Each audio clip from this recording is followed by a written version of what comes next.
नमस्कार दोस्तों, इस वीडियो में आप सभी का स्वागत है। आई होप आप सभी स्वस्थ होंगे और अच्छे से अपने एग्ज़ाम की तैयारी कर रहे होंगे।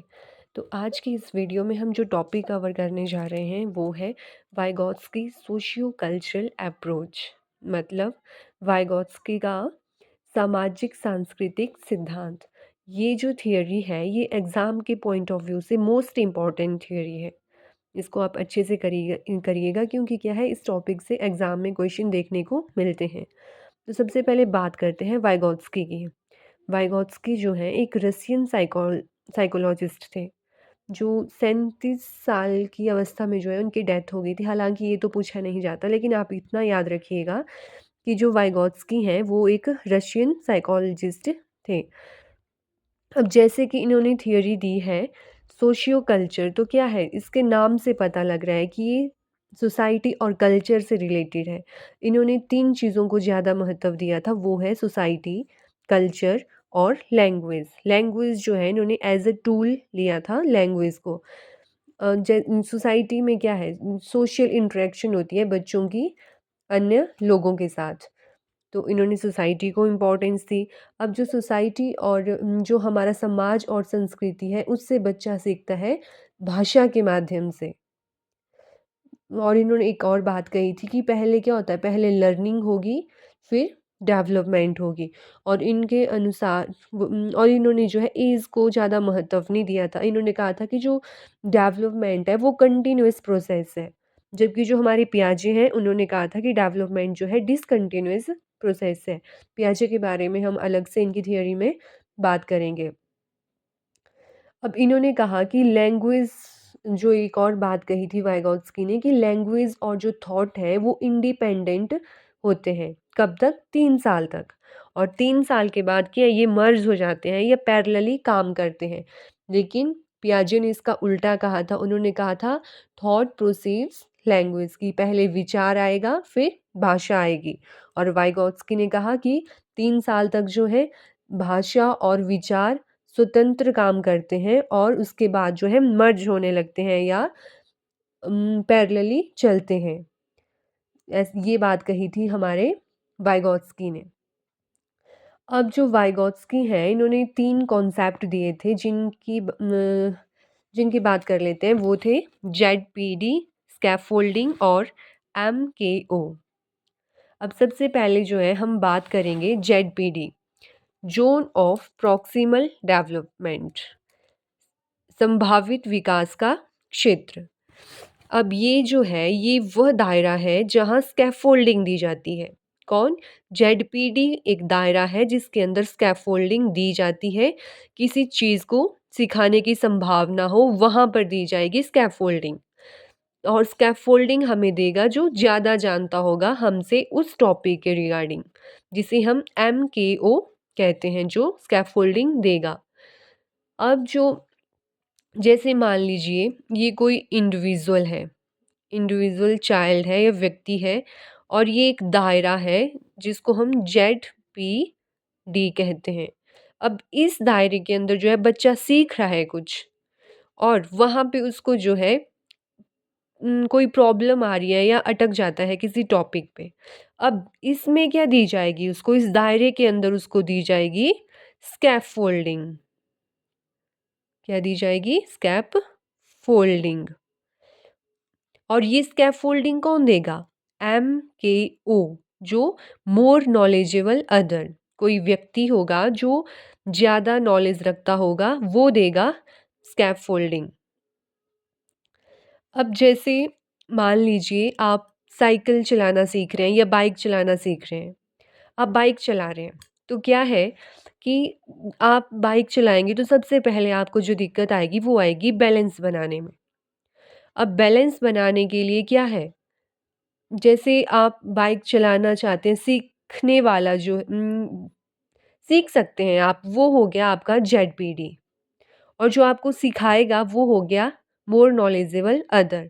मतलब आपको बैलेंस बनाने में दिक्कत आएगी, आप बाइक पर बैठ गए, अब क्या है आपसे बैलेंस नहीं बन रहा है, तो अब बैलेंस बनाने में कोई व्यक्ति आपकी हेल्प करेगा जो बाइक चलाना अच्छे से जानता होगा। वो क्या करेगा? पीछे से बाइक को होल्ड करेगा, फिर आप बाइक चलाना शुरू करेंगे धीरे-धीरे, पहले पाँव नीचे लगाएँगे, वो पीछे से पकड़ के रखेगा ताकि बाइक गिरे ना। फिर जैसे-जैसे आप सीखते जाएँगे, वो क्या करेगा, धीरे-धीरे जो है पीछे से अपनी पकड़ ढीली करेगा और एक स्टेज ऐसी आएगी जब वो पीछे से बाइक को पकड़ना छोड़ देगा। तो वो क्या है, जब उसने बाइक छोड़ दी और आपने अच्छे से चला ली, तो वो क्या है, उसने स्कैफोल्डिंग देना आपको बंद कर दिया। क्योंकि स्कैफोल्डिंग क्या होती है, वो एक टेम्पररी हेल्प होती है, टेम्पररी स्ट्रक्चर ऑफ हेल्प, मतलब ज़रूरत पड़ने पर दी जाती है। ऐसा नहीं है कि आप कोई चीज़ सीख रहे हैं तो आपको स्टार्टिंग से एंड तक स्कैफोल्डिंग दी जाएगी, नहीं। आपको स्कैफोल्डिंग तभी दी जाएगी जब आपको ज़रूरत पड़ेगी, और जैसे ही वो ज़रूरत ख़त्म हुई, स्कैफोल्डिंग देना बंद हो जाएगा। अब स्कैफोल्डिंग देगा वही जो उस विषय में आपसे ज़्यादा नॉलेज रखता होगा या जो ज़्यादा परफेक्ट होगा। अब देखिए, जो जेडपीडी है उसको क्या है, हम एक ज़ोन, एरिया बोलते हैं, मतलब दायरा होता है जहाँ पर हेल्प दी जाती है। जैसे मैंने बताया कि ये जेडपीडी है, एक दायरा है जिसके अंदर आपको स्कैफोल्डिंग दी जाएगी। स्कैफोल्डिंग जो है एक प्रोसेस है। अब ये कैसे हो सकती है? टेक्नीक है, मतलब जो स्कैफोल्डिंग है एक टेक्नीक है, और ये देगा कौन? एमकेओ। ये कौन होगा? एक पर्सन होगा जो आपको स्कैफोल्डिंग देगा। तो आई होप ये क्लियर हो गया होगा कि जेडपीडी, स्कैफोल्डिंग और एमकेओ क्या चीज़ है। स्कैफोल्डिंग को हिंदी में मचान कहते हैं। तो ये तो बात हो गई जेडपीडी, स्कैफोल्डिंग और एमकेओ की। इसके बाद हम बात करेंगे टाइप्स ऑफ स्पीचेस की, क्योंकि वाइगोत्स्की ने जो है 3 टाइप्स बताए हैं स्पीचेस के, जो बहुत ही इंपॉर्टेंट है एग्जाम के पॉइंट ऑफ व्यू से भी। जो फर्स्ट है वो है सोशल स्पीच, जो 2 साल तक आ जाती है बच्चों में, जो सामाजिक स्पीच होती है वो। इसमें क्या होता है, बच्चा 2 वर्ड्स फॉर्म करना शुरू कर देता है, मतलब न्यू वर्ड फॉर्मेशन होती है। सोशल स्पीच मतलब वो सोसाइटी में बात करना शुरू कर देता है। वो छोटे-छोटे सेंटेंस बोलेगा, जैसे 2 वर्ड के सेंटेंस बोल दिए, जैसे खाना खाना, भूख लगी। तो ये इस तरह की जो स्पीच है वो 2 साल की आयु में शुरू हो जाती है, और इसमें क्या है, बच्चा बोलना सीखता है, बच्चा दूसरों के साथ बात करना शुरू कर देता है। दूसरी है प्राइवेट स्पीच। प्राइवेट स्पीच जो है 3 साल तक आ जाती है, इसमें बच्चा खुद से बात करता है। वो क्या करेगा, मतलब ऐसा नहीं है कि वो मन के अंदर बात करेगा, नहीं, वो बाहर बात करता है, मतलब खुद से धीरे-धीरे बात करेगा। बोलकर बात करता है वो। वो क्या है, जो उसके एक्शंस होंगे उनको गाइड करता है, खुद को डायरेक्शन देता है। जैसे वो खेल रहा होगा, बच्चे देखा होगा आपने, खेलते हैं, ईंट या पत्थर की गाड़ियाँ चला रहे होते हैं, तो वो खुद से बात करते हैं, नहीं मैं इधर से नहीं वहाँ से लेके जाऊँगा, उधर से किसी और की गाड़ी आ रही है, मैं हॉर्न बजाऊँगा। तो क्या है, वो इस तरह से खुद से बात करता है, प्राइवेट स्पीच होती है वो उसकी। और वाइगोत्स्की ने जो है प्राइवेट स्पीच को इम्पोर्टेंट माना है, कि जो बच्चे की प्राइवेट स्पीच होती है वो इम्पॉर्टेंट होती है। और इसी प्राइवेट स्पीच को जो पियाजे हैं उन्होंने ईगोसेंट्रिक स्पीच कहा है, और उन्होंने कहा है कि ये किसी यूज़ की नहीं है, क्योंकि इसमें बच्चा खुद से ही बात करेगा तो इसका कोई यूज़ नहीं है, इसका कोई मतलब ही नहीं है। और इसके उल्टा वाइगोत्स्की ने इसको बहुत इम्पॉर्टेंट माना। उन्होंने कहा कि बच्चा प्राइवेट स्पीच के थ्रू ही क्या है, खुद को गाइड करता है, वो डायरेक्शन देता है खुद को।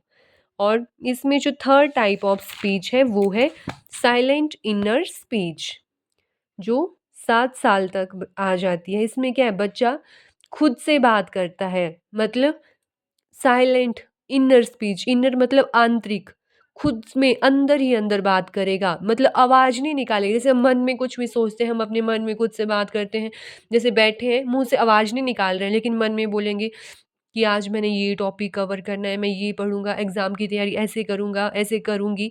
तो ये क्या है, ये साइलेंट इनर स्पीच है जो किसी को सुनाई नहीं देगी, लेकिन आप अपने मन में खुद से बात कर रहे होंगे। अब इसके साथ ही इसमें जो वाइगोत्स्की हैं उन्होंने कुछ टर्म्स दी थी, जैसे कोलैबोरेटिव प्रोजेक्ट या learning, cooperative learning, assistive learning, peer tu tutoring, reciprocal teaching.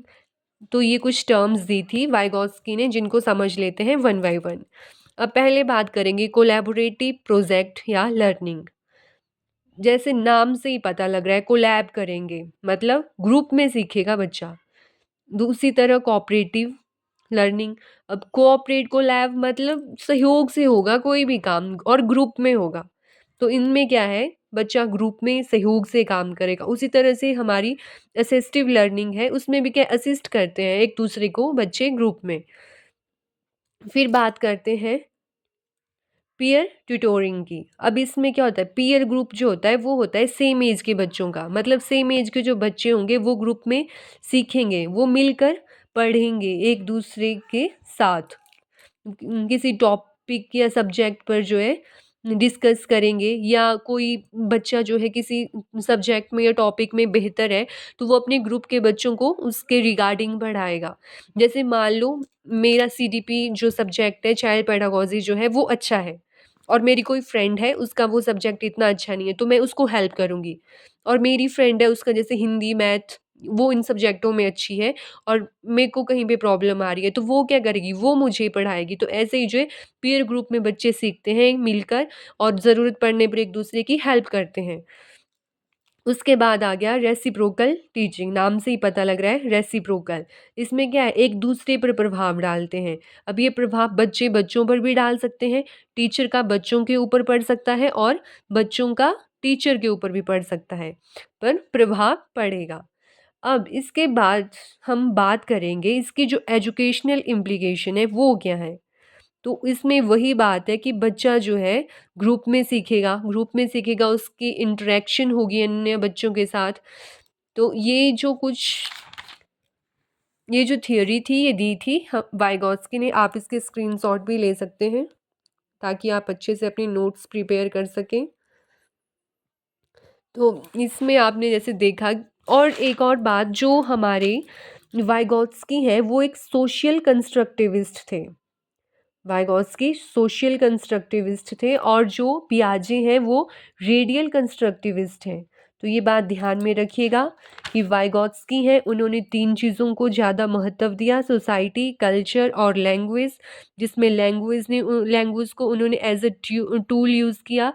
उसके बाद उन्होंने बात की जेडपीडी, स्कैफोल्डिंग और एमकेओ की। उसके बाद बात की टाइप्स ऑफ स्पीच की, जिसमें 3 टाइप्स पढ़े, सोशल स्पीच, प्राइवेट स्पीच और साइलेंट इनर स्पीच। जिसमें प्राइवेट स्पीच को जो है वाइगॉत्स्की ने इम्पॉर्टेंट माना है, और पियाजे ने इसको किसी यूज़ का नहीं बताया है। और वाइगॉत्स्की जो है रशियन साइकोलॉजिस्ट थे, और ये सोशल कंस्ट्रक्टिविस्ट हैं। तो आई होप आपको समझ आ गया होगा, और इस टॉपिक से रिलेटेड कोई क्वेरी होगी तो आप कमेंट सेक्शन में पूछ सकते हैं। इसी के साथ धन्यवाद।